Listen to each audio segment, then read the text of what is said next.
Entonces, la primera parte que vamos a empezar es, como siempre, con un poco de notación, y de hecho vamos a empezar con un repaso rápido de geometría algebraica clásica para poder entender. Después, todas las curvas elípticas son objetos de la geometría algebraica, entonces vamos a empezar con eso. Entonces, la notación primero es K un campo. Entonces, puede ser un campo cualquiera, lo único que le voy a pedir es que sea un campo perfecto, y recuerden que los campos perfectos son aquellos donde todas las extensiones algebraicas son separables, por definición, pero si no están familiarizados con esa noción, recuerden que los campos perfectos, pues todos los campos de característica cero, por ejemplo, son perfectos, o los campos finitos, que tienen por supuesto característica positiva, también son perfectos, y también existe una caracterización de los campos perfectos en términos del automorfismo de Frobenius cuando son de característica P. O sea, hay campos de característica P que son infinitos y esos van a ser perfectos si su Frobenius resulta ser un automorfismo. Es decir, si el morfismo que X lo manda a X a la P es un automorfismo, o sea, es invertible, entonces el campo será perfecto, ¿no? Este criterio, por supuesto, no aplica en el campo de característica cero, pero el campo de característica P sí aplica, ¿no? Incluso si es finito. De hecho, en todo campo finito, el automorfismo Frobenius es un automorfismo. El morfismo Frobenius es un automorfismo. Pero puede ser que en un campo arbitrario de característica P no sea un automorfismo. Entonces, en ese caso no serán perfectos. Pero en todo caso, la cosa de perfección quiere decir que toda extensión algebraica es separable, ¿no? Y se mide en términos de Frobenius, en el campo de característica positiva. Ok, entonces es un campo perfecto. Y entonces escribo aquí que toda extensión algebraica es separable. Muy bien. Entonces, por K barra, en general, también a veces lo denotamos por K-alg, pero es mucho escribir en pizarrón, pero por K barra en general vamos a anotar la cerradura algebraica, y esto quiere decir una cerradura algebraica. Entonces estamos escogiendo de una vez por todas una cerradura algebraica que la vamos a mantener fija. Entonces yo me voy a referir a la cerradura algebraica, pero en realidad tenemos que tener en cuenta que hay muchas cerraduras algebraicas que son isomorfas, ¿no? Entonces tenemos la cerradura algebraica y como siempre GK es el grupo de Galois absoluto. ¿Y qué es el grupo de Galois absoluto? Pues es el grupo de automorfismos de K barra, de la cerradura algebraica, que me dejan fijo al campo K, ¿verdad? En K son como le identifico. Entonces se llama el grupo de Galois absoluto. Y entonces empezamos con la primera definición. Entonces la definición básica, el objeto básico con el que se trabaja en la geometría algebraica clásica son los espacios afines. Entonces empezamos con la definición del espacio afín. Entonces el espacio afín de dimensión n sobre k es el conjunto que a veces lo denotamos simplemente por AN y otras veces lo vamos a denotar por ANK barra, y ahorita van a ver qué es lo que quisiera exactamente meterlo entre los paréntesis, pero es AN, a veces incluso se nota como AN subíndice K, o sea, le ponen un subíndice K aquí abajito. Yo quiero hacer hincapié en que está definido sobre K, pero cuando queda claro quién es el campo base, simplemente notamos por AN. Entonces, es el conjunto de puntos en K barra la N. Entonces, notar que el espacio afín sobre K realmente es el conjunto de puntos en la cerradura algebraica de coordenadas, n coordenadas, o de enésimas, o en tuplas, donde cada coordenada está en la cerradura algebraica, ¿no? A veces se llama el espacio afín geométrico, porque están todas las soluciones de los polinomios, ¿no? Ahí adentro, ¿no? O son los puntos, son soluciones de polinomios. Entonces, está sobre K barra la cerradura algebraica. Entonces es el que se llama el espacio afín o el espacio afín sobre K. Y ahorita van a ver por qué es sobre K, pero es el espacio afín sobre K, simplemente. ¿Ok? Entonces, este objeto es ahí adentro donde vamos a hacer geometría. Ustedes más o menos ya están familiarizados con esta noción de sus cursos de geometría analítica, aunque realmente en sus cursos de geometría analítica trabajábamos no sobre la cerradura algebraica de los reales, trabajaban sobre un espacio afín sobre los reales, o los puntos reales del espacio afín, porque solamente veían los puntos cuyas coordenadas eran reales, aunque lo podían pensar realmente como el espacio afín complejo y solamente están fijando en los puntos reales. Pero más o menos están familiarizados. Entonces se ve que hay una necesidad de distinguir entre estos distintos espacios afines, ¿no? Depende de dónde estén o de dónde yo esté tomando las coordenadas. Ahorita vamos a ver eso, ¿no? Entonces, yo podría tomarme el subconjunto, y ahí es donde aparece la K, es el ANK, que es un subconjunto del espacio afín, que lo vamos a llamar el conjunto de puntos K racionales. Entonces, es decir, el conjunto de puntos K racionales son todos los puntos en el espacio afín, pero que ahora le pido que sus coordenadas sí estén en el campo K. ¿De acuerdo? Entonces, de hecho, aquí aparece claro esta notación o la importancia de esta notación que aparece el K aquí. Pues si pongo que aparece el K aquí y el K barra aquí, porque después de todo como que tratan de reflejar la misma situación, ¿verdad? Me está diciendo en dónde viven las coordenadas. Cuando le pongo el K barra, pues son los puntos que viven coordenadas en K barra, pero cuando le pongo nada más K son los puntos que viven en K. Y de manera análoga, yo podría haberme tomado cualquier extensión algebraica de K, ¿verdad? Y entonces poder definir los puntos, vamos a decir que mi extensión algebraica es L, entonces podría haber definido los puntos L racionales del espacio afín, ¿verdad? Que son las soluciones que viven en el campo L, en el campo intermedio entre K y L. La razón aquí por la que K es importante, bueno, por un lado es porque estoy tomándome la cerradura algebraica de K, pero en realidad, como vamos a ver en un segundo, este espacio afín está definido por un polinomio, son un conjunto de ceros de un polinomio con coeficientes en K. De hecho, el polinomio es el polinomio constante cero, ¿no? O sea, el espacio afín, ¿no? Lo puedo ver como el conjunto de ceros del polinomio cero en la cerradura algebraica. Pero el polinomio cero es un polinomio con coeficientes en el campo base, o sea, en K, ¿no? Y ahorita va a quedar claro cuando haga una definición un poco más general. Pero sí les queda claro, ¿verdad? Que esta definición entonces la puedo extender, de hecho, para cualquier subcampo de la cerradura algebraica que contenga K, ¿no? O sea, para cualquier campo intermedio. De hecho, lo podría definir para cualquier K álgebra. Si yo tomo cualquier K álgebra, podría fijarme en los puntos cuyas coordenadas están en esa K álgebra. Y de hecho, si yo me efecto, lo puedo definir, de hecho, para cualquier anillo R, ¿no? Entonces, el conjunto de puntos que están ahí. Pero como yo quiero tener una referencia, un campo base de referencia, entonces, si tomo un R en una K álgebra, entonces puedo definir los puntos R racionales como los puntos en R a la N, ¿verdad? Y luego R racionales vendrá porque los puntos están en R a la N. ¿Sí que claro? Entonces, esto a lo mejor les hace pensar, recordar un poco lo que vimos en el curso de esquemas, ¿no? Que es lo que tiene que ver.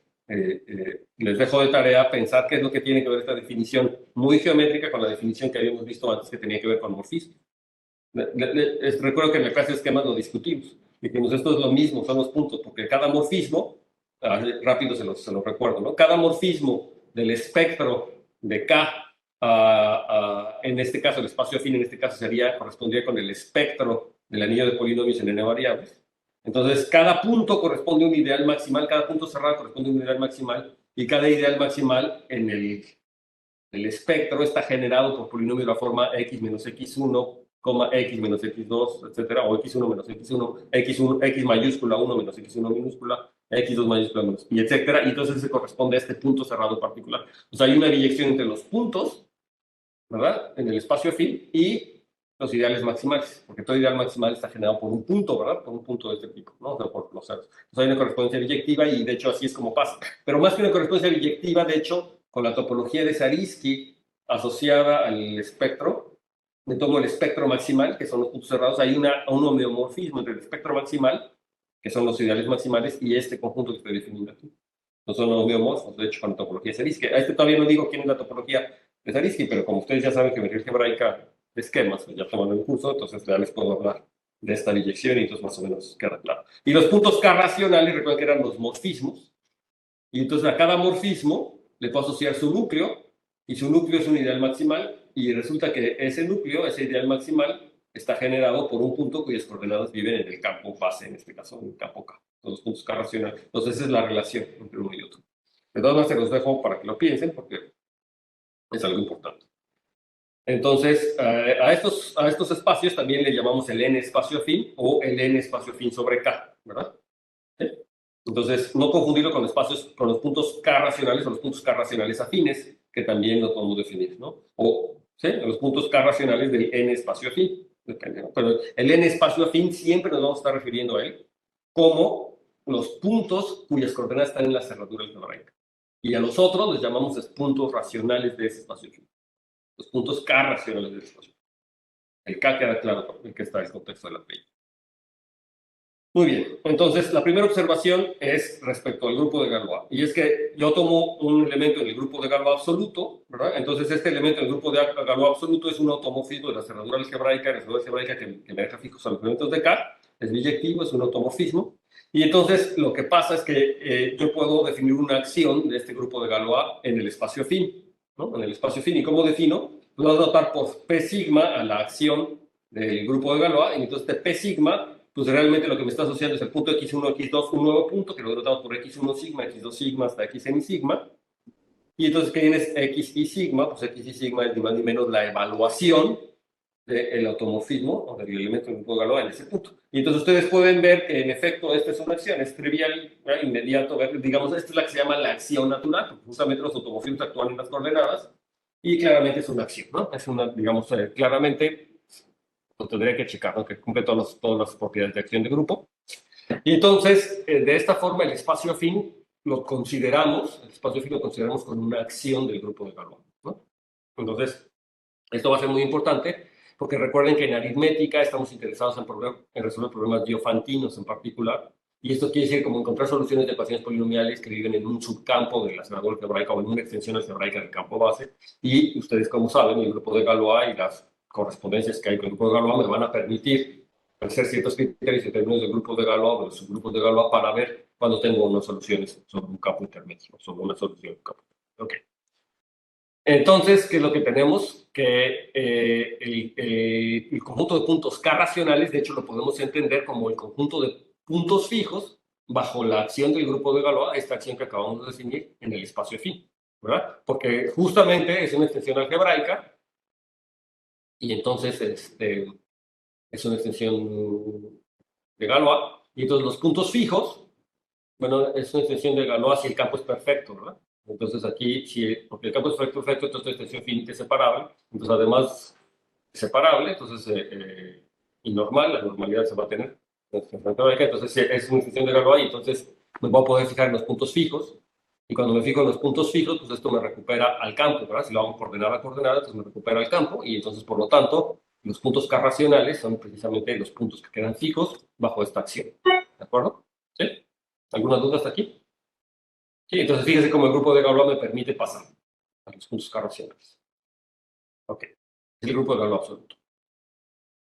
Y entonces, como notación, también aquí se les puso como ejercicio, ¿verdad? Pero como notación vamos a denotar por K de X, esta X es una X mayúscula, y esto va a denotar al anillo de polinomios en n variables. Entonces, ese X1, X2, también estas X en principio son mayúsculas. Entonces, fíjense cómo yo denoto las X mayúsculas, las X minúsculas. X mayúsculas denoto como un tache, pero las minúsculas las hago como la francesa, ¿no? Como una C y una C hacia el otro lado, ¿no? Entonces, medio redondear. Entonces, para que distingamos la notación, ¿no? Las X minúsculas lo hago como una C y una C para el otro lado pegadas. Aquí me equivoqué, pero en general trato de hacer esta convención. Lo voy a borrar y lo voy a poner con esta convención. Entonces, las X, estoy diciendo que las hago como así, ¿no? Entonces, X sigma, y este es el X2. Y las X mayúsculas simplemente es el tachecito, ¿no? Como siempre. Entonces, aquí, cuando yo denoto una única X, fíjense que algunos autores le ponen una rayita aquí abajo como para indicar que son muchas variables, ¿no? Pero yo no lo voy a hacer, porque se entiende más o menos, K de X mayúscula. En realidad estoy denotando al anillo de polinomios en n variables, y eso es con coeficientes en K, pero también esto lo voy a hacer independientemente de quién sea el campo, en particular cuando me tome la cerradura algebraica, ¿no? Entonces también K barra de X, y de hecho para cualquier extensión de K, pues, lo voy a denotar así. Entonces, cuando esta notación principalmente la vamos a utilizar cuando el número de variables sea claro, ¿verdad? Si yo tengo el número de variables, ya sé que son n variables, pues entonces así lo denoto. Si se fijan, aquí no estoy haciendo ninguna notación o ninguna referencia explícita al número de variables. Pero en muchos contextos va a estar claro, vas a trabajar con el espacio fin de dimensión n todo el tiempo, y entonces ya se sabe que ese n está fijo, entonces tengo n variables, entonces tengo el anillo de polinomios n variables, ¿no? ¿Sí? Entonces esa es la convención que vamos a hacer. Entonces ahora vamos a tomar un ideal. Fíjense que muy importante que este ideal lo estoy tomando en el anillo de polinomios con coeficientes en la cerradura algebraica. Todo el mundo sabe lo que es un ideal, ¿verdad? Entonces me tomo un ideal y entonces vamos a definir a un conjunto algebraico. Y entonces en realidad este debería ser llamado un conjunto algebraico afín, pero como ahorita estamos nada más trabajando en el espacio afín, entonces le vamos a llamar un conjunto algebraico. Cuando veamos el espacio proyectivo, entonces sí vamos a tener necesidad de diferenciar entre conjuntos algebraicos afines y conjuntos algebraicos proyectivos. Pero en este caso es un conjunto algebraico, entre paréntesis afín. Va a ser un subconjunto del espacio afín de dimensión n.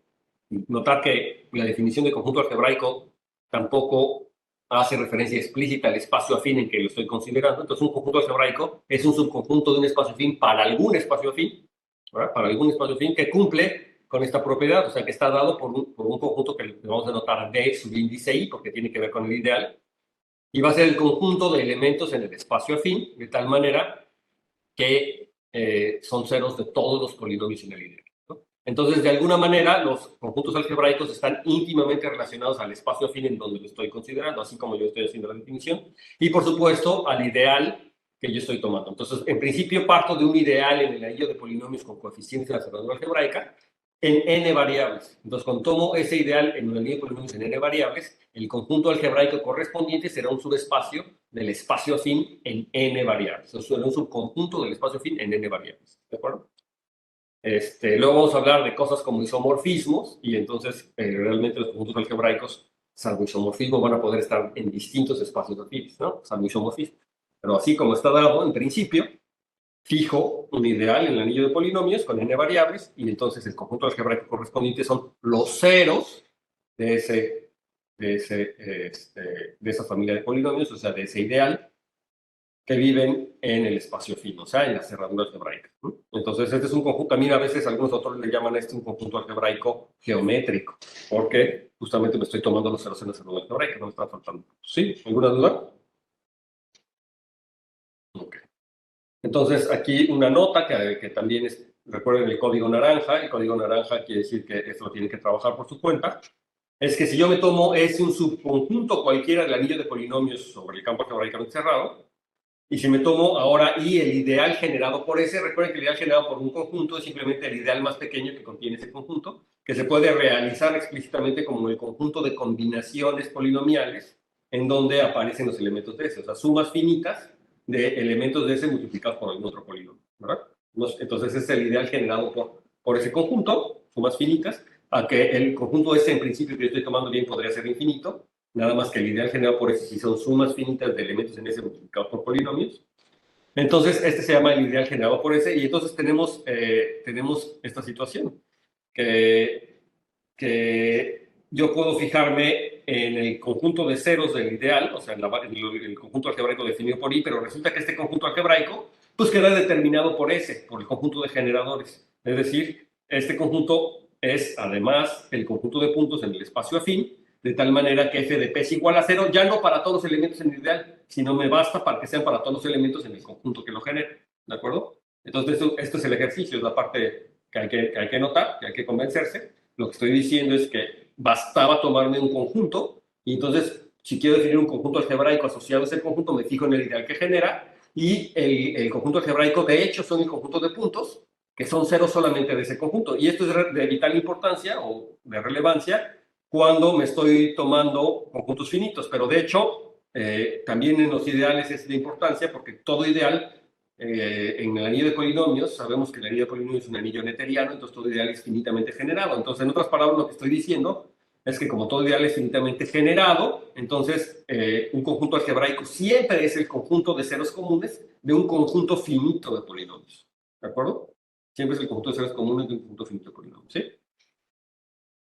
Fíjate que, Jorge, a ti no te veo casi la cara porque estás como a contraluz, está muy oscuro. A lo mejor estaría padre si pudieras prender una luz de repente al otro lado, porque no sé si tú estás. A lo mejor ahorita no te preocupes, pero para para la otra estación, o ponerte de frente a la ventana para que se te vea la cara, porque no se te. Bueno, ok, cuesta trabajo verlo. ¿Sí? ¿De acuerdo? Sí, hasta ahorita esto es como un repaso. También me sirve como para ver qué tanto se acuerdan de álgebra y todo, ¿no? Que yo sé que sí se acuerdan, ¿no? Que los he tenido de alumnos. Entonces sé que sí se acuerdan. Entonces, ¿sí queda claro? Entonces, cualquier conjunto algebraico, de hecho, es el conjunto de ceros comunes, o sea, de un conjunto finito. Es decir, tengo un sistema de ecuaciones polinomiales finito, y el conjunto algebraico van a ser los ceros o las soluciones de ese sistema de ecuaciones polinomiales finito, ¿verdad? Sobre la cerradura algebraica. ¿Sí? Esto es algo interesante porque sucede porque el anillo de polinomios es neperiano. Recuerde que en la teoría de esquemas, para hacer la comparación, los esquemas, no necesariamente el anillo era neperiano, y entonces no necesariamente yo tenía propiedades así de ser finitamente generados, ¿no? Entonces, de hecho, se hacía la definición de lo que quiere decir que un esquema era de tipo finito, porque queríamos recuperar esta propiedad en particular, ¿verdad? Que puede ser generado por un número finito de elementos. ¿Ok? Ok. Y entonces todo conjunto algebraico siempre es generado por un conjunto finito de elementos, el ideal está generado por un conjunto finito de elementos, y las soluciones, o el conjunto algebraico que son las soluciones, pues son simplemente los ceros comunes o las soluciones del sistema de ecuaciones polinomiales. Entonces, esto ya me remonta a toda mi álgebra lineal, por ejemplo, y también a mi geometría analítica, ¿verdad? El álgebra lineal pues era estudiar soluciones de ecuaciones polinomiales, en la mayoría de las veces, al menos al principio, mi álgebra lineal de preparatoria, pues a lo mejor no de facultad, donde lo que tratamos era resolver sistemas de ecuaciones lineales. Entonces, su problema, esas soluciones, o el kernel de esas, o las soluciones, que es el kernel de una cierta matriz, ¿verdad? Esas son, ni más ni menos, es un conjunto algebraico, ¿verdad? O sea, y de hecho habíamos visto que todo espacio vectorial de dimensión finita es un núcleo de un espacio, ¿no? Entonces, en particular, todos los espacios vectoriales aquí aparecen como conjuntos algebraicos en particular, son espacios lineales. Y pues también en geometría analítica, ¿verdad? Cuando ustedes estudian geometría analítica, que están los ceros de polinomios, las parábolas, y todo eso, pues son ceros de polinomios, entonces son conjuntos algebraicos en particular, aunque están definidos en términos de un polinomio, pero si yo quiero estudiarlo como un conjunto algebraico, me fijo en el ideal que genere ese polinomio o esos polinomios, y ya está, pero ya vimos por esta nota, pues que es lo mismo, ¿verdad? Que no cambia nada. Ok, entonces es lo que decía, que todo el conjunto algebraico es el conjunto de ceros comunes de un número finito de polinomios. ¿Ok? Perfecto. Entonces ahora tenemos la siguiente definición. Vamos a tomarnos B, un conjunto algebraico. Entonces aquí fíjense que estoy tomando un conjunto algebraico, pero no estoy diciendo quién es el ideal. Si yo tomo un conjunto algebraico, automáticamente estoy pensando en un ideal, ¿no? Está dado por el conjunto de ceros comunes de un ideal. Aquí simplemente estoy tomando un conjunto algebraico y no hago referencia al ideal, pero incluso esta definición que voy a dar funcionaría para cualquier subconjunto del conjunto afín, aunque no sea necesariamente algebraico. Si yo me tomo un subconjunto cualquiera, entonces yo puedo hacer esta definición. Podemos definir el ideal de B. El ideal de B es como el ideal del anillo de polinomios coeficientes en K, dado por esta propiedad, el conjunto de todos los polinomios, de tal manera que f de P es igual a 0 para todo P en B. ¿Sí? ¿Queda claro? Entonces, dado un conjunto cualquiera, aquí yo lo tomé un conjunto algebraico porque realmente ese es el contexto en que lo voy a utilizar, pero podría ser un subconjunto cualquiera del espacio infinito, que no sea un algebraico. Y entonces voy a definir el ideal de B como el conjunto de todos los polinomios que se anulan, los polinomios que tienen a todos los puntos de B como ceros o que se anulan en B, ¿verdad? ¿Sí? Un polinomio que va a ser mi ideal de B si f de P es igual a 0 para todo P en B. ¿Sí lo ven? ¿Sí? ¿Queda claro? Es el ideal de ese. ¿Sí? O piensen así, ahora tomen un punto, por ejemplo, en el espacio, un punto cualquiera. Entonces, el ideal de ese punto son todos los polinomios que tienen ese punto como cero. ¿De acuerdo? Son muchos. Entonces, lo que tienen que demostrar, y por eso está en naranja, es que ese conjunto es de hecho un ideal. Es un ideal de la línea de polinomios. ¿De acuerdo? Entonces, fíjense, a partir de un conjunto cualquiera yo puedo construir un ideal. Y entonces, ya que tengo ideales, lo que sí yo sé hacer es considerar los conjuntos algebraicos asociados a esos ideales. ¿De acuerdo? Entonces, ahorita que ya llegó Emanuel, déjame preguntarte, Emanuel, si tú ya tomaste un curso de geometría algebraica, no me acuerdo. Sí, ya tomé uno, sí. Algebraica clásica, ¿verdad? O sea, Sí, algebraica clásica. Perfecto. Entonces, nada más para saber en qué nivel andamos. Entonces, sí. Entonces, lo que les digo es, yo tomo un conjunto, a este cuate le puedo asociar su ideal, el ideal de ese conjunto, y entonces ahora lo que yo me puedo fijar es en el conjunto algebraico asociado a ese nuevo ideal. ¿Bueno? Entonces, lo que yo tengo en este resultado es este ejercicio, que si ves un conjunto algebraico, entonces yo me puedo fijar el ideal definido, entonces me puedo fijar el conjunto algebraico asociado a ese ideal. ¿Sí ven? El conjunto algebraico asociado al ideal de B, al ideal de B. ¿Y quién creen que me va a dar este? ¿Quién creen que sea? Pues recupero B, ¿no? Si me tomo la variedad del ideal de B o el D del ideal de B, me voy a recuperar mi conjunto algebraico. Fíjense que cuando B no es un conjunto algebraico, entonces realmente lo que recupero, y escríbanlo ahí, no lo quise apuntar, pero escríbanlo ahí, lo que recupero es la cerradura de B. O sea, si B es un conjunto cualquiera, lo que pasa es que no lo he escrito porque no tengo la topología de Zariski, todavía no les hablo de la topología de Zariski, ¿no? Entonces no tengo una topología, pero eventualmente se tendrá, ¿no? Entonces cuando yo tengo un conjunto B cualquiera, ese puede ser que no sea cerrado, pero me puedo fijar en su cerradura de Zariski, su cerradura como espacio topológico. Entonces, cuando me tomo un conjunto B cualquiera, si ya hago este proceso de tomar el ideal de B y luego me tomo el conjunto algebraico asociado a ese ideal, lo que recupero aquí sería la cerradura de B. O sea, aquí lo que le estoy diciendo es que tendría que ponerle una rayita arriba porque es la cerradura de B. O sea, Eso me quiere decir en particular que la topología de Zariski, estos conjuntos algebraicos van a ser cerrados, porque aquí lo que me está diciendo es que en este caso B es igual a su cerradura, ¿verdad? En el caso de que el conjunto B sea algebraico, va a ser cerrado porque tiene que ser igual a su cerradura. ¿Sí? Más o menos, digo, espero que no sea la primera vez que oyen esto, si ya toman la algebraica, ya lo han escuchado. Pero en el caso particular, y al menos este ejercicio quiero que les quede clarísimo, es que en el caso particular, que cuando yo tengo un conjunto algebraico, entonces si tomo el ideal de ese conjunto algebraico y el cerrado asociado a ese ideal, recupero mi cerrado original. Pero entonces ahora yo podría pues, preguntarme también qué es lo que pasa con el ideal de la variedad asociada, de la variedad que estoy llamando el conjunto algebraico asociado a un ideal. Entonces me tomo un conjunto algebraico, ahora sí yo conozco quién es el ideal de ese conjunto algebraico. Ahí está. Yo tomo un conjunto algebraico, entonces conozco quién es el ideal. ¿Cuál es la relación entre este ideal y el ideal del conjunto algebraico? O sea, el ideal que me define, que por definición yo estoy dando para definir mi conjunto algebraico, y el ideal que ahora estoy definiendo, que es el ideal del conjunto algebraico. ¿Cuál es la relación? ¿Qué creen que me da? Conjetura. Carlos. El radical. Te va a dar el radical, ¿no? Ya, es lo que tenía que dar, ¿no?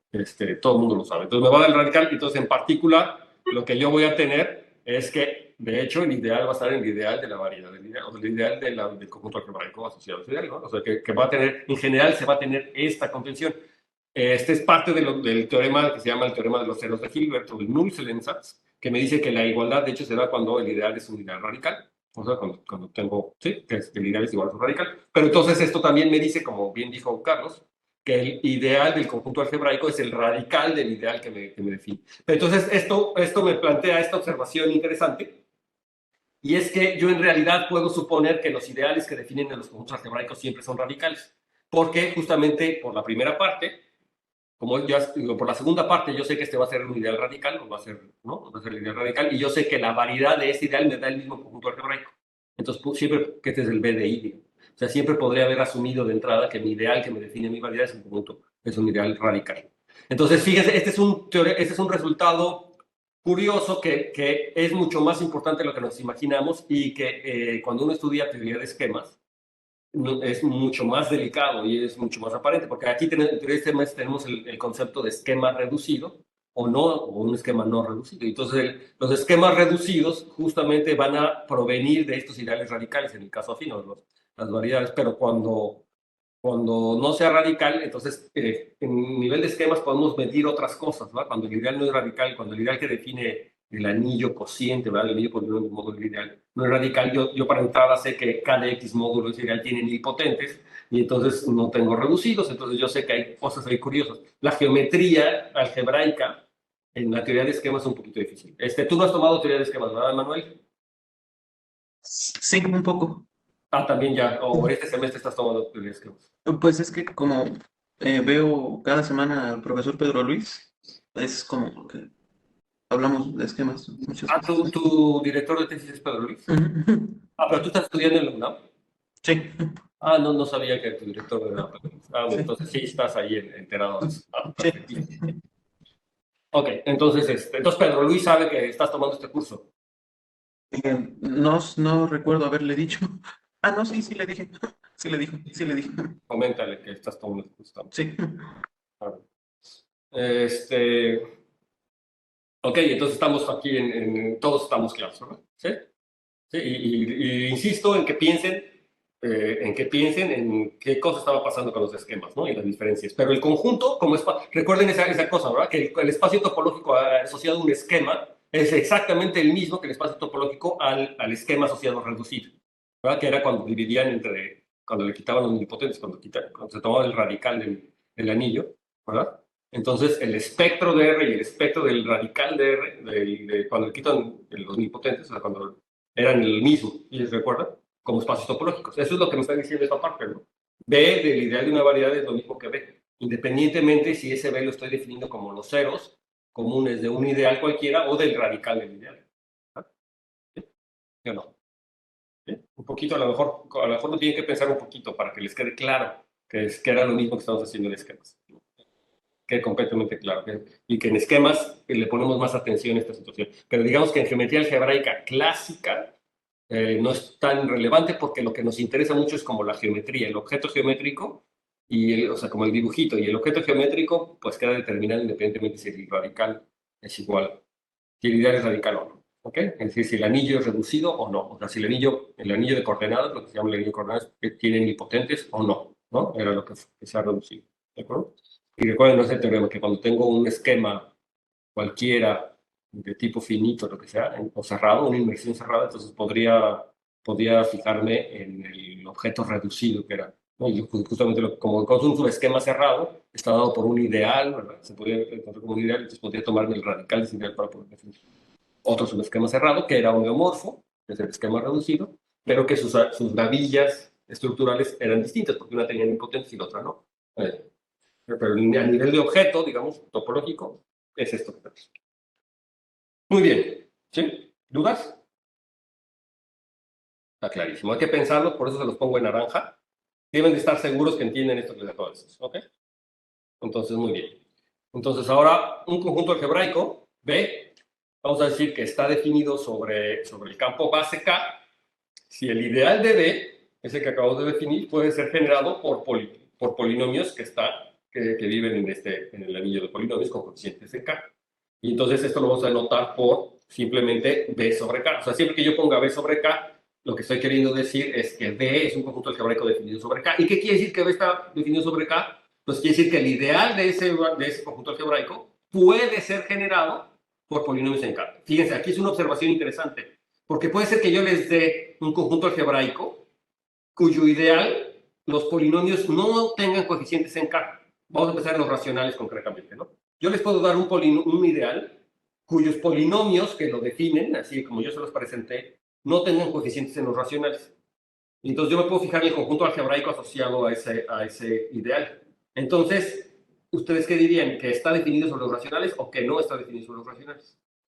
Sí, se los planteo nuevamente. Me tomo un ideal de tal manera que los generadores que yo le estoy dando de ese ideal no tengan coeficientes en los racionales, tengan coeficientes en una extensión de los racionales, pero no en los racionales. Entonces la pregunta es si podrá ser posible que el conjunto algebraico correspondiente a ese ideal esté definido sobre los racionales o no. Entonces es la pregunta. Está empezando primero desde f, ¿no? O sea, un polinomio. Tienes un ideal generado por polinomio sobre f.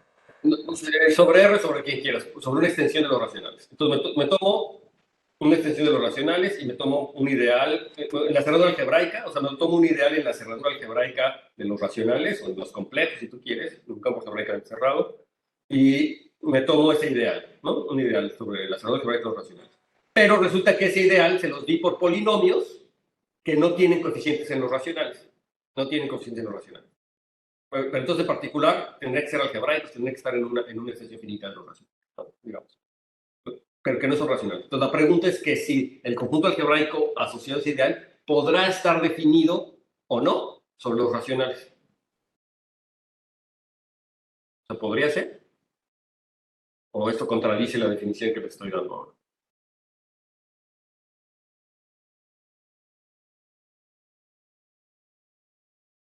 Como es extensión finita, yo creo que sí, ¿no? O sea, Y aunque sea una extensión infinita, pero la cosa es que como es un conjunto finito de... ¿cómo? O sea, yo le puse la hipótesis que tenía que ser una extensión finita, pero realmente eso siempre va a pasar. O sea, imagínense que los coeficientes son números complejos, nada más algebraicos, pero complejos. ¿No? O sea, están en esa algebraica. Es una extensión infinita de... Entonces, ¿podrá ser que esa variedad esté definida sobre Q? Podría ser, pues, podría ser. Eh, Me suena que sí, pero por una tontería. A ver, Ajá, estaba pensando en el ideal generado por X. ajá, Es el mismo que el ideal generado por pi por X, ¿no? ajá, Pero pues el ideal de pi por X originalmente se generó por un conjunto de ideales que no están en los racionales. ajá. Pero pues puedo conseguir un conjunto de generadores en los racionales, que pues es el X sin más. Sí mismo, exacto, ¿no? Es decir, el hecho que yo te dé un conjunto de generadores que no tengan coeficientes en el campo no quiere decir que no exista, a lo mejor sí existe otro conjunto de generadores que sí tengan coeficientes en el campo base. ¿De acuerdo? Esa es la situación. Entonces, el ejemplo dice, considérate el ideal generado. Ahí pi a lo mejor me hace un poco de ruido porque es trascendente, ¿no? Y ideal, o sea, aunque funcione el ejemplo, ¿no? Es decir, ahí me estoy tomando un ideal sobre los complejos, ¿no? Un ideal sobre los complejos, y la pregunta era si ese ideal podría estar definido sobre los racionales. Si se toma el ideal generado por pi x en los complejos, ese ideal por pi x es un ideal cuyo generador en particular no tiene coeficientes, es un polinomio que no tiene coeficientes racionales, pero hay otro generador que es el x en sí, que sí tiene coeficientes racionales. Y eso puede pasar en cualquier número de variables, ¿no? En polinomios en 2, 3, 4 variables, que cuando yo los pongo como generadores del ideal, pues no tienen coeficientes racionales, pero a lo mejor haciendo un cambio de base, ¿sí? Un cambio de base, entonces sí existen coeficientes que viven en los racionales, o sea, que sí existen polinomios que generan. Entonces sí podría ser que la variedad esté definida sobre los racionales. Entonces aquí la importancia de la definición es que un conjunto algebraico está definido sobre K si existe un conjunto de generadores del ideal de ese conjunto algebraico que tengan coeficientes en el campo K, o sea, que sean polinomios en K de X, en el campo base. ¿Sí? ¿De acuerdo? ¿Queda claro? Es un ideal, IDB, recuerden que es un ideal del anillo de polinomios con coeficientes en la cerradura algebraica. Eso es un ideal de todos los polinomios, pero si existen generadores, que va a ser un conjunto finito, por cierto, que estén en K los coeficientes, entonces decimos que la variedad está generada en K, ¿no? Entonces, de entrada, ese podría ser un problema como de clasificación, dado un conjunto algebraico cualquiera, ¿cómo sé que está en K? ¿No? ¿Cómo sé o no que está en K? Ese sería un problema, de lo que está definido sobre K, ¿no? ¿Cómo lo sé? Ok, entonces vamos a pensar en eso un ratito. Entonces, en este caso, lo que les quiero decir es que si B está definido sobre K, entonces es muy fácil decir quién es el conjunto de puntos K racionales. Pues porque el conjunto de K racionales, en este caso, resulta ser ni más ni menos que la intersección del conjunto algebraico. Recuerden que el conjunto algebraico, en principio, son todos los puntos en el espacio afín cuyas coordenadas son sobre la cerradura algebraica.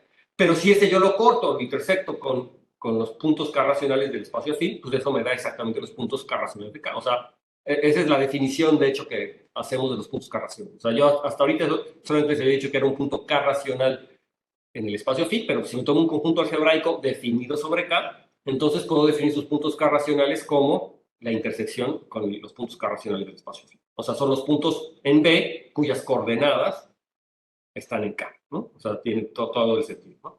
Fíjense que aquí yo estoy haciendo un énfasis en que B tiene que estar definida sobre K, pero en realidad,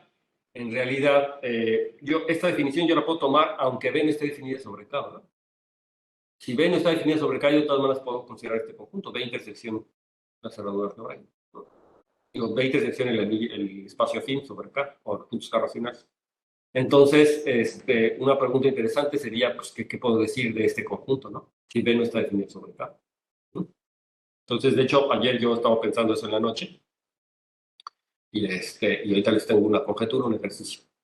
De hecho, hasta me desperté en la noche lo escribí como Torito, hasta lo puse ahí en Facebook como Torito porque la cosa es que normalmente la gente que hace geometría algebraica clásica siempre trabaja sobre los complejos y no se hace ese tipo de preguntas. Y entonces es muy fácil que los estudiantes de licenciatura se les vaya, ¿no? O sea, no se hagan este tipo de preguntas, porque nunca están pensando entre los distintos campos, ¿no? En que se va de un lado para el otro. Y entonces muchas veces se les va.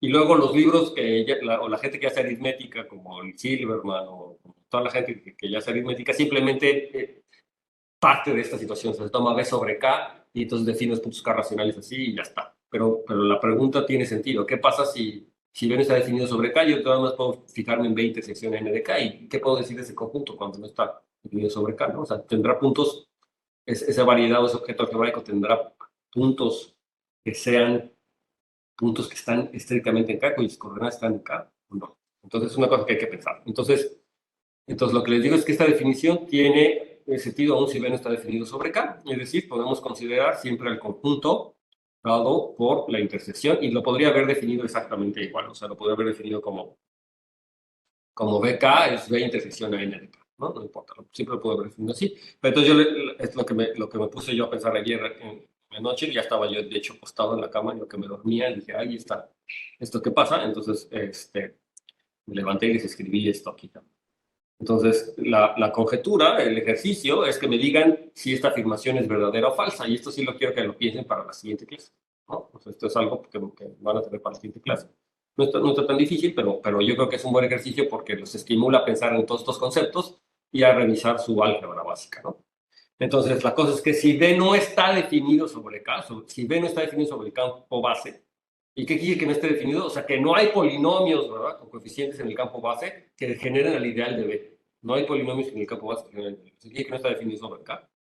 Entonces, la cardinalidad de los puntos K racionales, o sea, de este conjunto que acabo de definir, de este conjunto que lo definimos en general, entonces les digo que es menor o igual a 1. O sea, que cuando mucho tiene un punto. Es cuando mucho, no está definido sobre K, entonces cuando mucho tiene un punto. Y de hecho, si no es el vacío, o sea, porque podría ser que no tenga puntos. O sea, si no es el vacío, entonces de hecho, ese punto tiene que ser solamente el cero. Ay, me pasé. ¿Sí? Tiene que ser solamente el cero. Entonces, a ver, yo lo pensé y más o menos pensé la noche en un argumento y dije, ah, sí, sí, sí. No. O sea, de hecho, yo concluí que tenía que ser este el resultado. O sea, que si tenía puntos K racionales, tenía que ser nada más ese cero. Pero lo pensé cuando estaba ya en la cama, ¿no? O sea, entonces, creo que mi argumento está correcto, pero no lo he pensado más.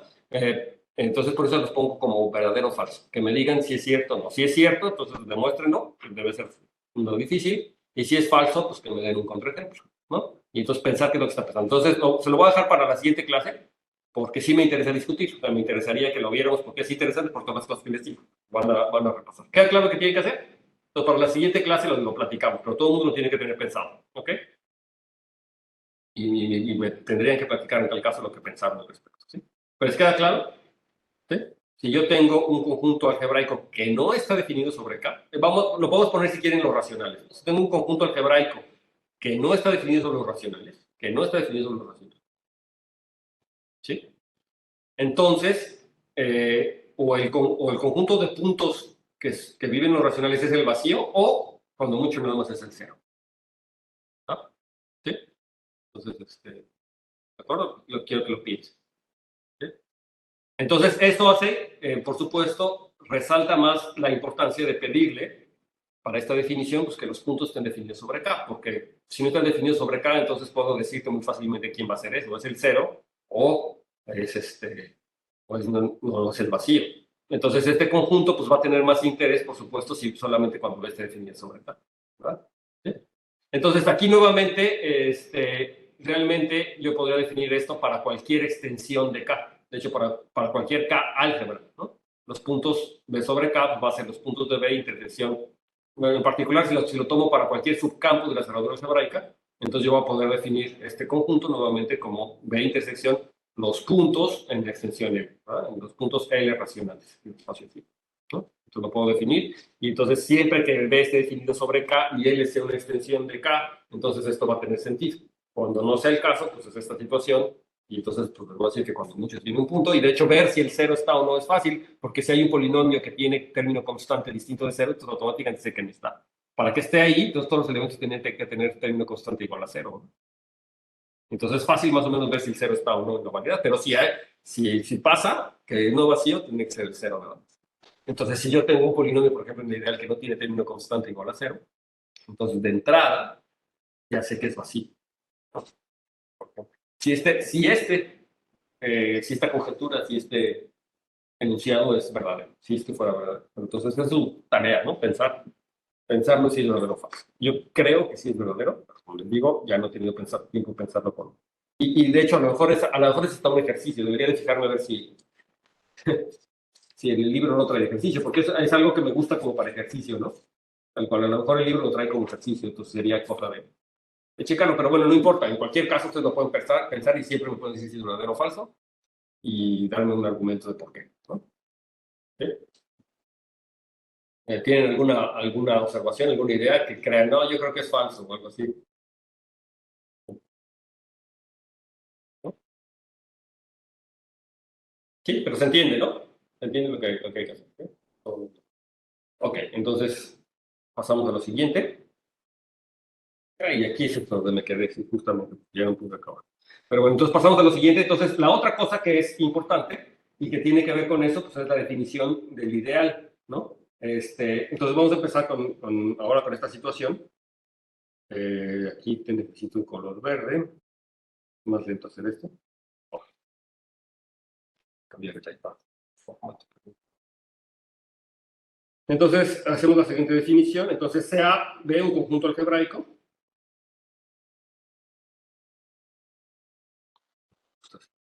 Entonces, un conjunto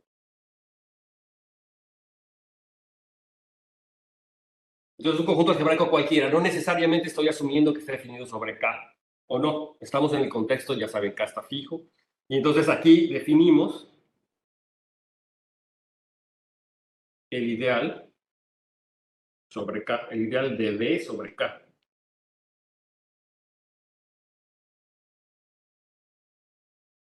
Y entonces este ideal de B sobre K lo vamos a denotar. Fíjense que el libro hace esta notación, pero según yo es como confusa, porque B sobre K ya tiene una definición clara, ¿no? Que es como cuando B está definido sobre K y es el ideal de B cuando B está definido sobre K. Entonces, realmente a mí no me gusta mucho esta definición en el libro. Entonces, si yo quisiera ser como más congruente, yo realmente haría una cosa así.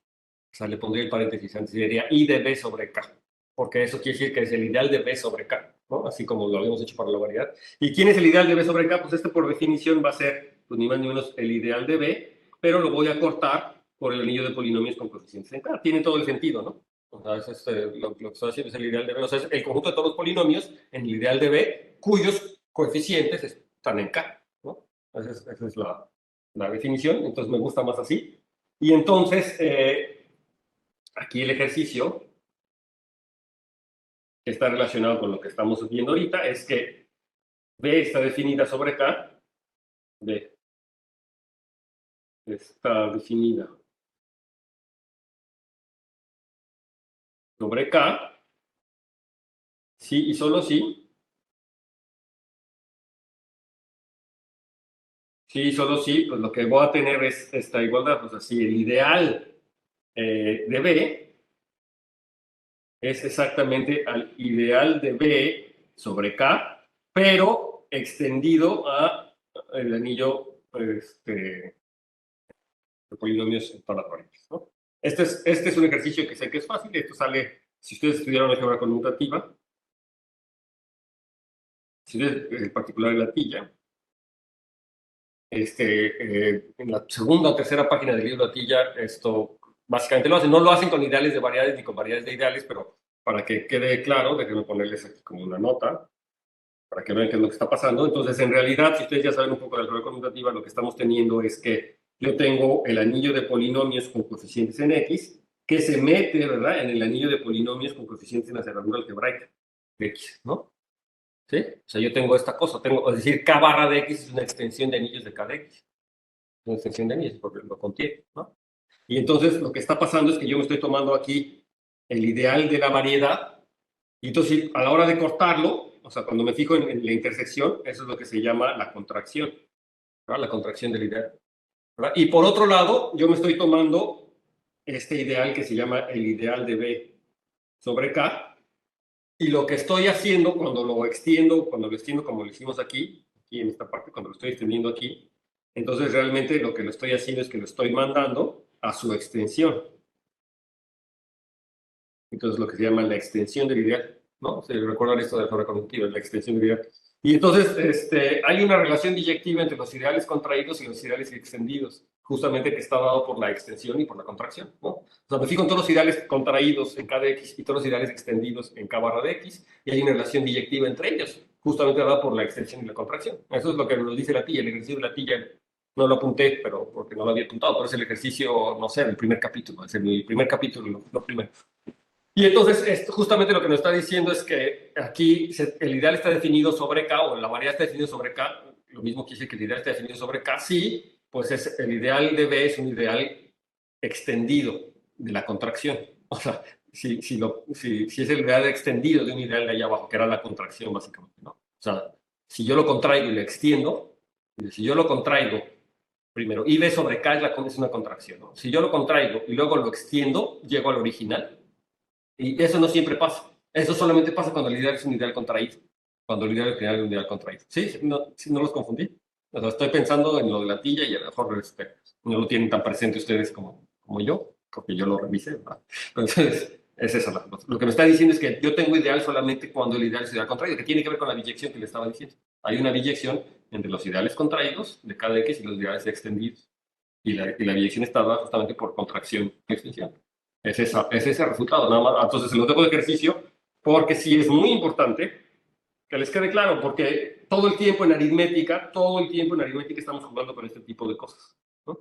para entender los puntos racionales. De hecho, este ejercicio me dice, está definido sobre K, si solamente sí, el ideal de B es un ideal extendido de un ideal contraído. Es la extensión de un ideal contraído, que es ¿y de qué ideal contraído? Pues este IB sobre K. El ideal de la contracción de, ¿no? Lo recupero. Entonces, eso quiere decir que IB en realidad es un ideal extendido de un ideal contraído, o sea, que está en el mundo de esta biyección. Entonces, fíjense, esta es también una forma que les había dicho más o menos algebraica interesante de ver cuándo una variedad está definida sobre K. Pues me fijo en el ideal de B y la pregunta es ver si este es un ideal contraído, o es un ideal extendido de un ideal contraído. Pero bueno, eso tampoco está tan fácil de resolver, ¿no? Tampoco es tan trivial. Entonces, como que necesitaríamos criterios un poco más depurados para ver eso. Ok. Entonces, aquí otra observación, déjenme, porque tiene que ver con la teoría de Galois. Entonces, aquí una nota.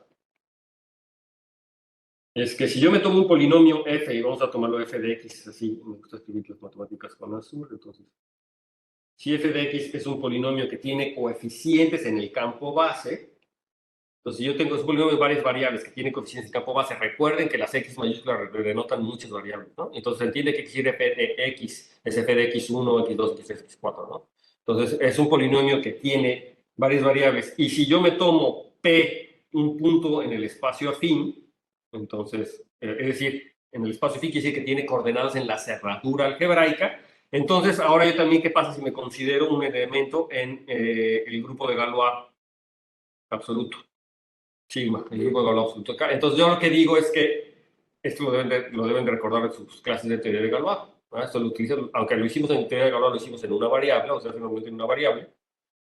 Aquí es en muchas variables, pero sigue funcionando y además sigue funcionando exactamente de la misma manera. ¿Qué pasa si yo ahora f lo evalúo en el conjugado de p? Ese p sigma, recuerden que es la acción de sigma en p. Eso se llaman los conjugados de p en teoría de Galois, ¿verdad? Cuando yo tomo el grupo de Galois y lo hago actuar en un elemento en el campo de la seguridad algebraica, sigma de p es un conjugado de ese elemento. Aquí también le llamamos conjugado, pero estamos pensando en una eneada, ¿no? A mí se llama el conjugado de sigma. Entonces, si yo lo evalúo f en p de sigma, pues esto, ¿quién tiene que ser según ustedes? Yo digo que esto es igual a f de p, pero ahora Sí, no. este elemento lo aplico al sigma, ¿no? A ver, ¿quién me dice rápido un argumento de por qué esto sucede? Porque están acá, ¿no? Porque está en K quién. O sea, estamos tomando elementos de K, ¿no? Entonces deja fijo los coeficientes de polinomio. Ajá, exacto, porque los polinomios tienen coeficientes en K y quedan fijos bajo la acción del grupo de Galois, ¿verdad? Y entonces cuando yo hago f de p y le aplico sigma, y como es un automorfismo, se distribuye en cada parte, ¿verdad? Los coeficientes y las variables, o los coeficientes en los p's, se distribuye, pero los coeficientes quedan fijos bajo la acción del grupo de Galois, porque el grupo de Galois, entonces me queda el mismo polinomio, pero ahora evaluado, y como es un automorfismo, las potencias cambian de lugar, ¿verdad? Y entonces, pero ahora queda evaluado en el punto P a la sigma, ¿verdad? O sea, la imagen del punto sigma de P. ¿Sí? ¿Les queda claro? Es el mismo argumento de teoría de Galois. ¿De acuerdo? A ver, ¿qué pasa? ¿Qué hubiera pasado? A ver, nada más antes. Esto es lo mismo de lo que sucede cuando conjugo un polinomio en los complejos y los coeficientes del polinomio están en los racionales, ¿verdad? De hecho, es el argumento por el cual demostramos que si yo tengo una raíz compleja de un polinomio con coeficientes reales, entonces su conjugado vuelve a ser una raíz del mismo polinomio. ¿Recuerda ese resultadito de álgebra elemental? Si tengo un polinomio con coeficientes reales y tiene una raíz compleja, el conjugado también es una raíz. Es este mismo argumento. Nada más que ahí el grupo de Galois de los complejos sobre los reales pues, está generado por la conjugación compleja. Es un único elemento, son dos automorfismos de identidad y la conjugación compleja. Entonces es este mismo resultado. ¿Sí lo ven? Nada más que este es más general, ¿no? Es la misma situación, pero para cualquier campo y con cualquier automorfismo, o sea, para cualquier elemento del grupo de Galois. ¿Qué hubiera pasado? Esto lo estudia uno en álgebra, ¿no? En álgebra avanzada. ¿Qué hubiera pasado si f no hubiera estado definido sobre K? Entonces, entonces sigma también actúa sobre el anillo de polinomios, ¿verdad? Porque entonces ahora a cada polinomio lo mando al nuevo polinomio, pero donde sigma actúa en cada uno de los coeficientes, ¿verdad? Me lo actúa a cada uno de los coeficientes. Entonces, realmente, si yo quisiera evaluar quién es f de p de sigma o f de p a la sigma, pues esto sería f sigma, que sería la sigma que actúa en el polinomio f, evaluado en p sigma. O sea, aquí tendría que ponerle un sigma, ¿no? En el caso general. Pero lo que estoy diciendo es que como f tiene coeficientes en k, entonces la acción del grupo de Galois fija a los polinomios que tienen coeficientes en K. Entonces por eso me queda f sigma es igual a f. Donde f sigma es la acción del grupo de Galois en el polinomio. ¿Y cómo actúa? Pues actúa en cada uno de sus coeficientes y me deja las variables igual, ¿no? ¿Se entiende lo que dije? Espero que sí. Entonces se lo voy a quitar porque nada más eso es una complicación extra que nada más lo quería hacer notar. ¿Sí? ¿Sí? ¿Clarísimo? ¿Dudas? Ok. Y entonces, si B, lo que yo puedo concluir aquí, entonces, esto lo puedo también extender, es que si B está definida sobre K, entonces tengo una acción de grupo de Galois absoluto, no solamente, yo tengo la acción de grupo de Galois absoluto, pues exactamente sobre cómo se nota la acción. Si no me acuerdo, creo que hay una convención para decir esto. Actúa sobre B, ¿verdad? Si yo tengo que está definido sobre K, entonces G actúa sobre B. ¿Cómo actúa sobre B?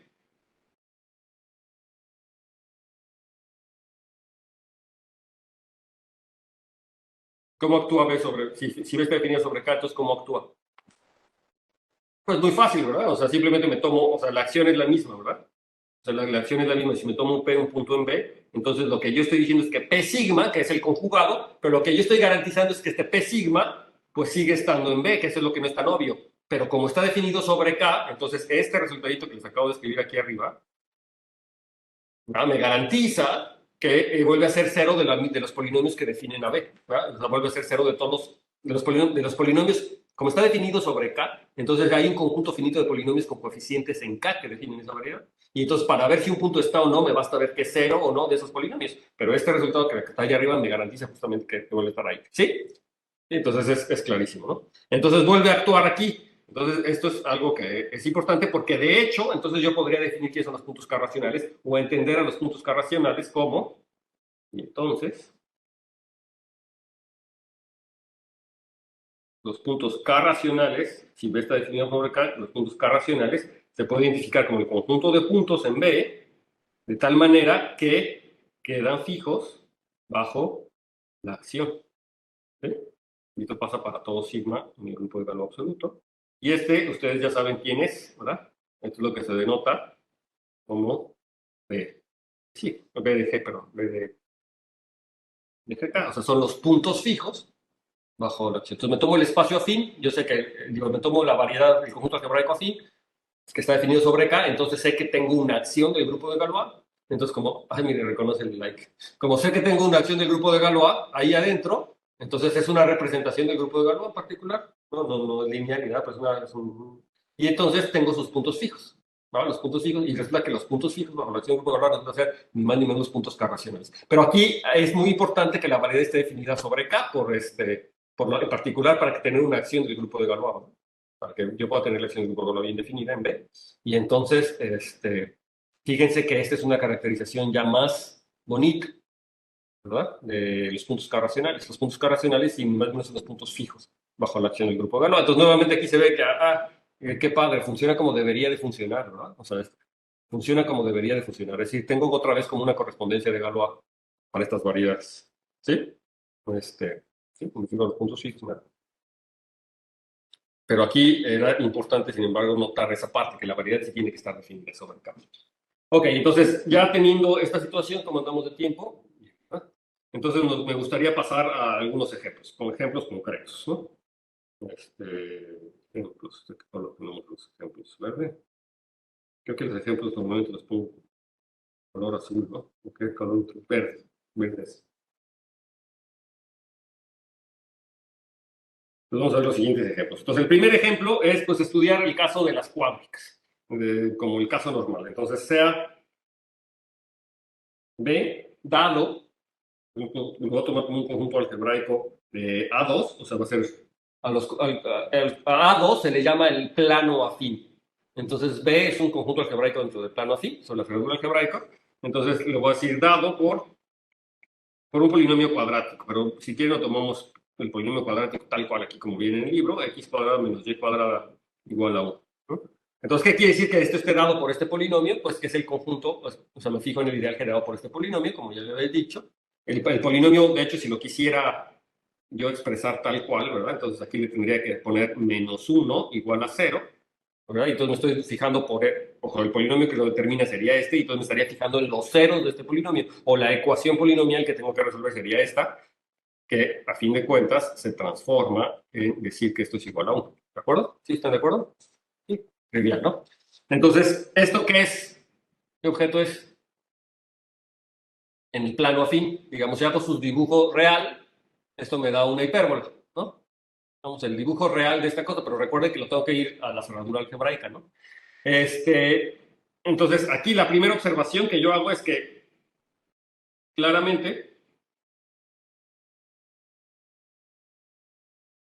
B está definida sobre el campo base, ¿verdad? Porque pues todos los coeficientes son unos y menos unos, y entonces eso quiere decir que están en el campo base, independientemente de quién sea el campo, esto está en el campo base. Entonces, claramente, este está definido sobre K. Pero entonces, ahora, la pregunta es si yo puedo decir quiénes son los puntos K racionales. Entonces, esto se relaciona nuevamente con lo que habíamos visto la clase pasada. Me estoy preguntando la solución. Si yo estuviera hablando sobre los racionales, si K fueran los números racionales, me estaría preguntando sobre las soluciones racionales de esta ecuación algebraica, ¿verdad? Entonces, la pregunta es, ¿quién es?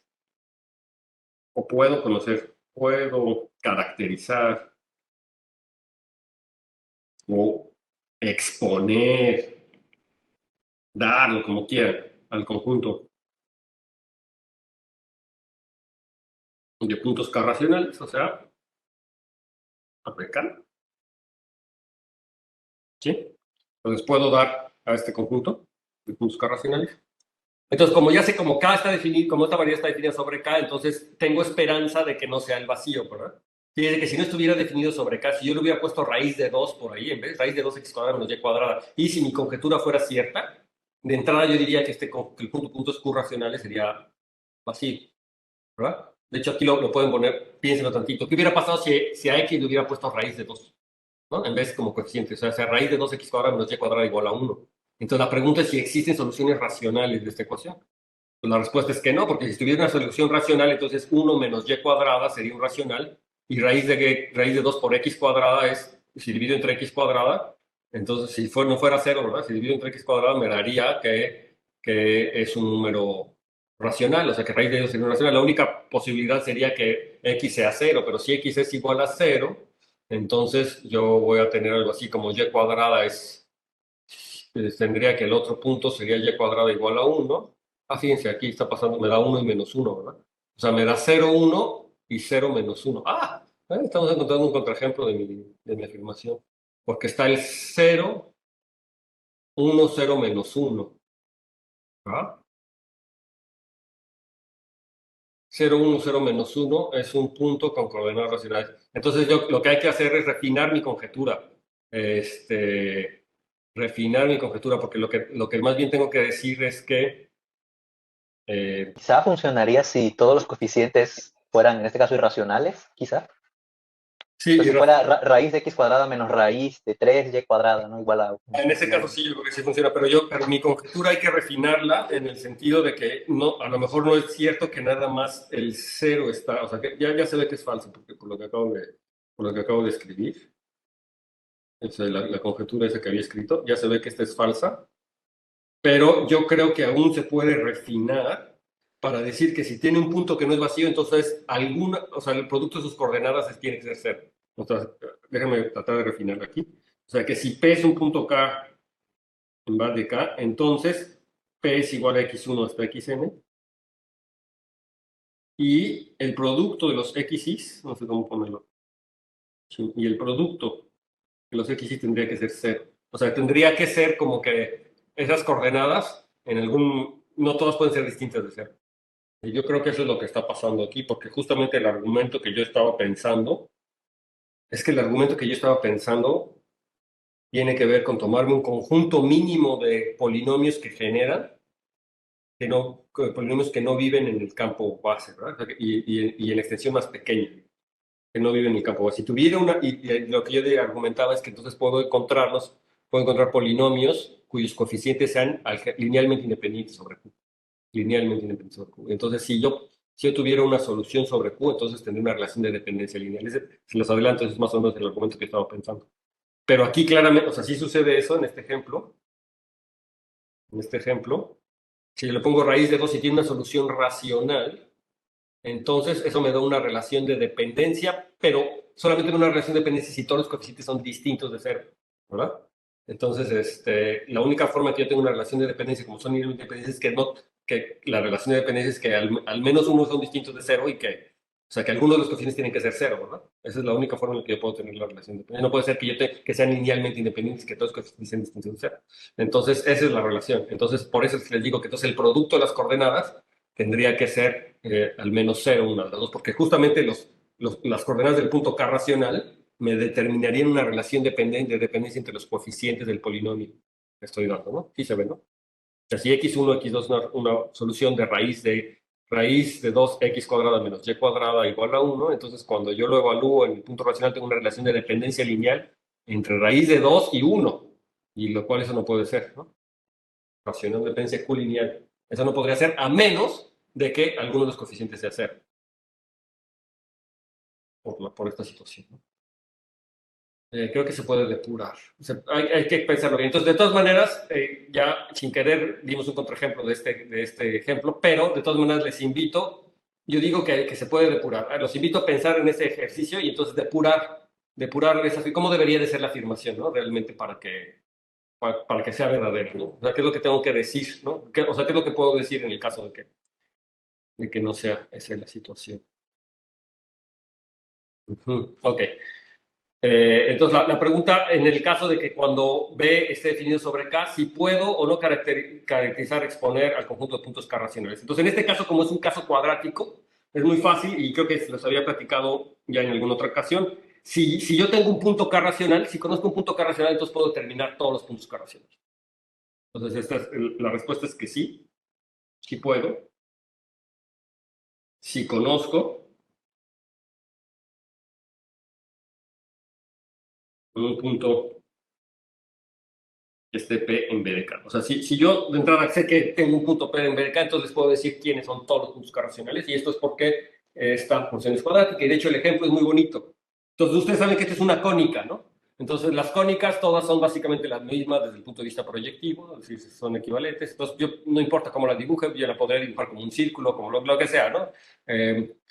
Lo puedo hacer para el hipérbole explícitamente, pero yo lo quiero hacer ahorita para el círculo porque es más fácil, ¿no? Y es el ejemplo posiblemente que ya conocen todo el mundo. Entonces, si yo tomo el círculo, por ejemplo, y yo conozco que tiene un punto racional, entonces sin pérdida general yo podría suponer que es entonces yo lo que digo es que puedo encontrar todos los puntos racionales de esto. Entonces, de hecho, yo podría poner los ejes coordenados así, ¿no? Para verlo como geometría analítica, si lo que quieren. Entonces, si yo conozco esta coordenada de este punto, entonces yo conozco todos los puntos racionales porque puedo fijarme en rectas. De hecho, yo creo que el dibujo usual sería considerar, por ejemplo, la ecuación x cuadrada más y cuadrada igual a 1.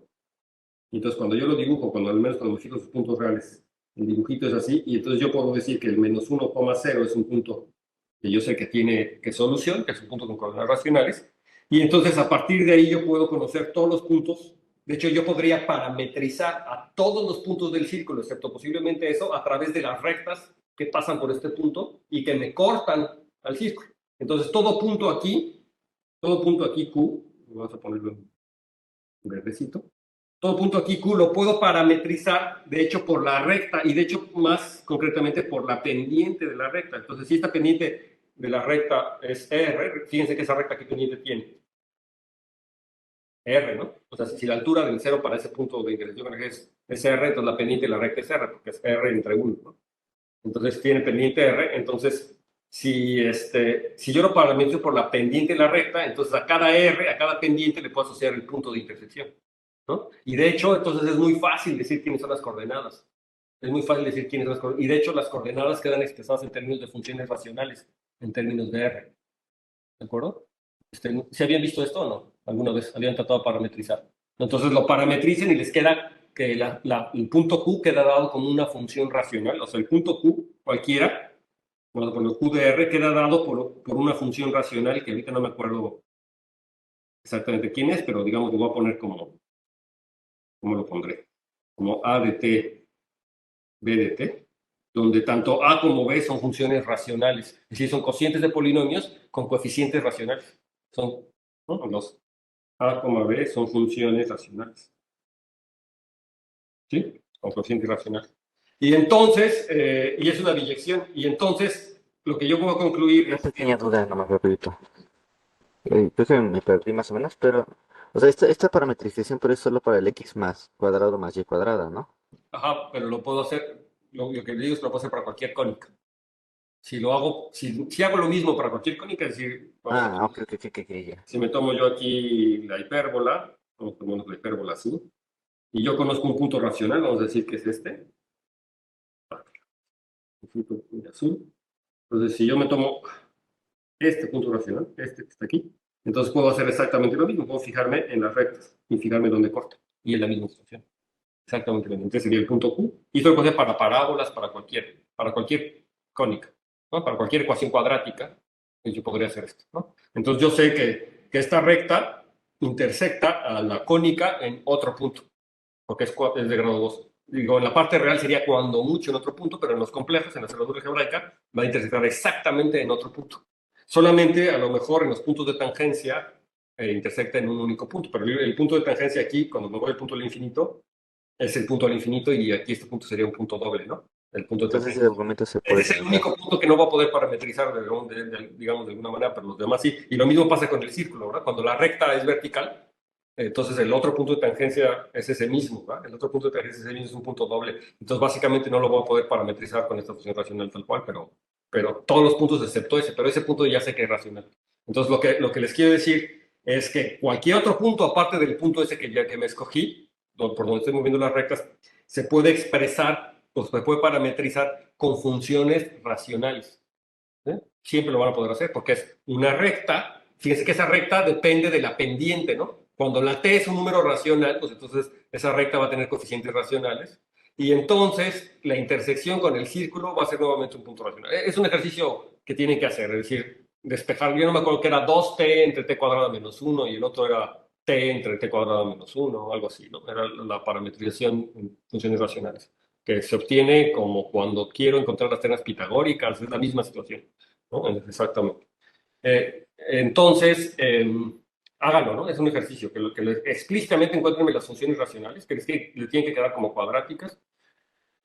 Y entonces eso quiere decir que cuando t es un número racional, el punto Q vuelve a ser un número racional y viceversa. Cuando Q tiene coordenadas racionales, entonces la pendiente de la recta que me une ese punto con coordenadas racionales y al punto menos 1,0 tiene pendiente racional. Y entonces estaría estableciendo una biyección entre los puntos racionales, entre los números racionales y los puntos racionales de la curva, de hecho, ¿no? Estoy estableciendo una biyección, excepto por el menos 1,0. Pero el menos 1,0 corresponde a o dos veces ese punto, no sé. O sea, si lo quito ese punto, entonces estoy estableciendo una biyección entre los puntos racionales, los números racionales y los puntos racionales de la curva, de la cuádrica. Y entonces estoy caracterizando a todos esos puntos en términos de un T. O sea, los puedo encontrar a todos. ¿De acuerdo? ¿Sí les queda claro? O sea, con esta parametrización estaría encontrando a todos los puntos racionales. Es un ejercicio fácil que podemos hacer, pero yo creo que es más fructífero si ustedes lo hacen en su casa. Es decir, tengo que parametrizar esta recta que está aquí y parametrizo esta recta con t, en términos de t, y el punto menos 1. Me fijo dónde corta. Entonces, para fijarme dónde corta, tengo que resolver una ecuación cuadrática, es decir, tengo que sustituir el valor de y en la recta en x cuadrado menos y cuadrado menos 1 y resolver esa ecuación en t, que les queda una ecuación cuadrática en t, pero ya tienen una raíz porque conocen que este punto está en la curva, entonces ya tienen la otra raíz fácilmente utilizando la traza y el determinante, o sea, utilizando que las raíces aparecen como los coeficientes, como la suma de las raíces son los coeficientes y el producto de las raíces es el otro coeficiente, el término lineal y el término constante, ¿verdad? Entonces la fórmula es de Vieta y ya tienen una, entonces ya pueden encontrar la otra raíz y me dan una parametrización de la otra raíz que corresponde justamente al otro punto de intersección, ¿no? Con la cuádrica. Entonces esa es la estrategia que uno sigue y ver que son funciones racionales y entonces a partir de ahí establecer una biyección entre los puntos racionales de la cuádrica y un número racional, excepto posiblemente en el punto menos 1,0. ¿No? En el punto menos 1,0 no saben a quién le van a asociar, o sea, están asociando el punto al infinito, corresponde a la pendiente infinita, pero bueno, si le quitan ese punto no pasa nada porque nada más es un punto. Cualquier otro punto racional del círculo o de la cuádrica corresponde con un número racional, hay una biyección. ¿No? Y entonces, pues ya está, ya encontraron a todos los puntos, ¿sí? Entonces esto también se les queda de ejercicio, es un ejercicio que yo asumía que lo habían hecho ya alguna vez en la vida, no será cosa como de recordarlo. Si no lo han hecho nunca, pues entonces es un ejercicio bonito, porque pues es ilustrativo. Y eso funciona para cualquier... miren, aquí el libro lo tiene. No, se los voy a poner aquí. Entonces, justamente la función es que t lo voy a mandar al punto t cuadrada más 1 entre 2t, coma, la coordenada ya la voy a escribir abajo, era t cuadrada menos 1 entre 2t, como era de pensarse, ¿no? O sea, mejor debería tratar de escribir más. A ver cómo le hacemos. En el caso de la hipérbola, para la hipérbola, sería el punto t, lo va a mandar a dos puntos, que es el t cuadrada menos 1 entre 2t, coma t cuadrada más 1 entre 2t. En el caso de la hipérbola es ese. Entonces, esa es la parametrización que les estoy diciendo a partir de esta situación. Y ustedes ven que es una función con coeficiente, es una función racional, con el cociente polinomios con coeficientes racionales. Y si me tomo t racional, entonces el otro punto es un punto racional, claramente, ¿no? O sea, es un punto con coordenadas racionales. Y viceversa, porque también tengo la inversa. La inversa también se puede calcular. Calcúlenla. Y no viene, no me acuerdo cómo es la inversa, pero está fácil. Entonces la inversa también les puedo decir quién es la pendiente. Pues la inversa va a ser quién. Pues la inversa es la pendiente de esa recta, ¿no? De ese vector. Entonces es muy fácil calcular.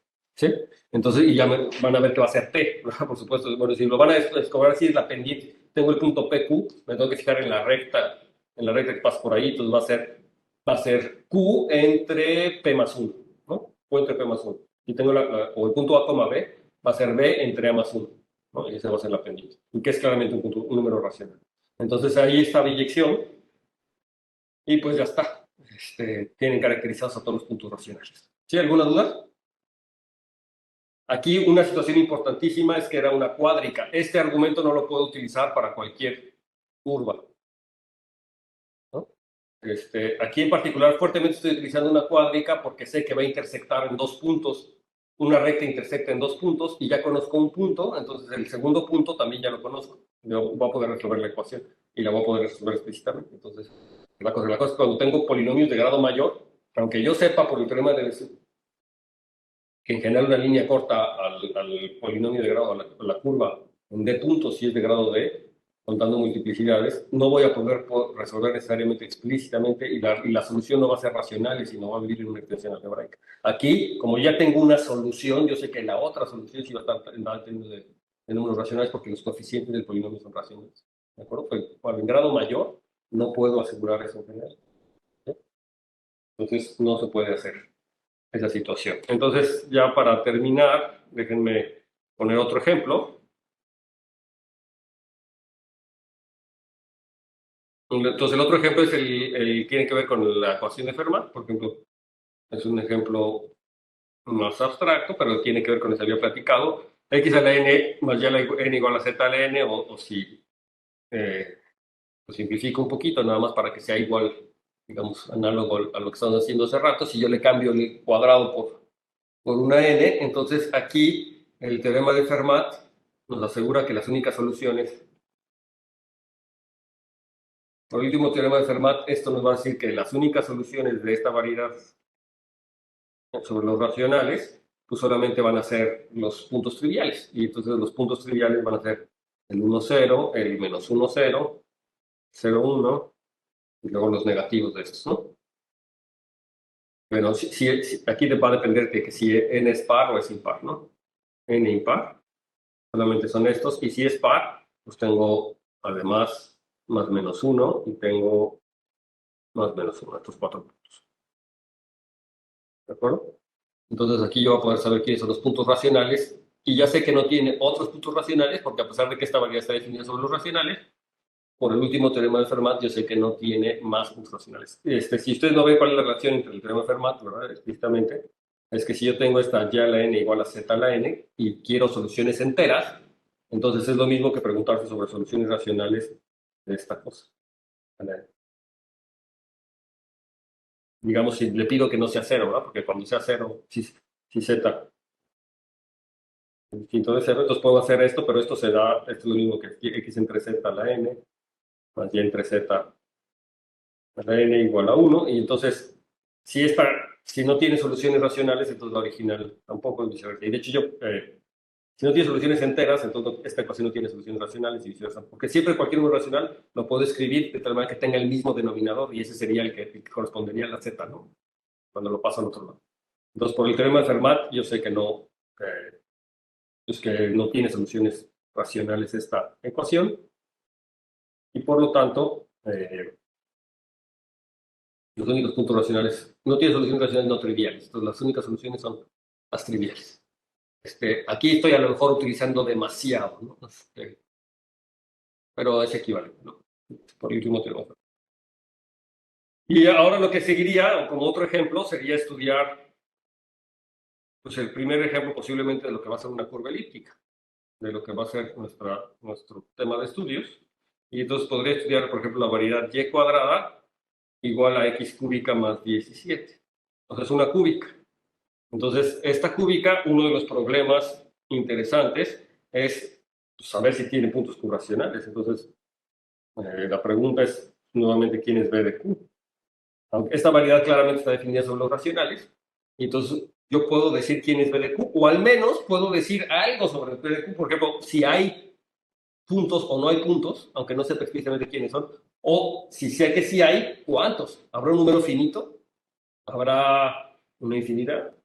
Los puedo caracterizar a todos, como decir en dónde están, cómo se localizan, qué es lo que pasa. Y entonces esos son problemas abiertos y ya no son tan triviales. No son problemas abiertos, pero son problemas difíciles.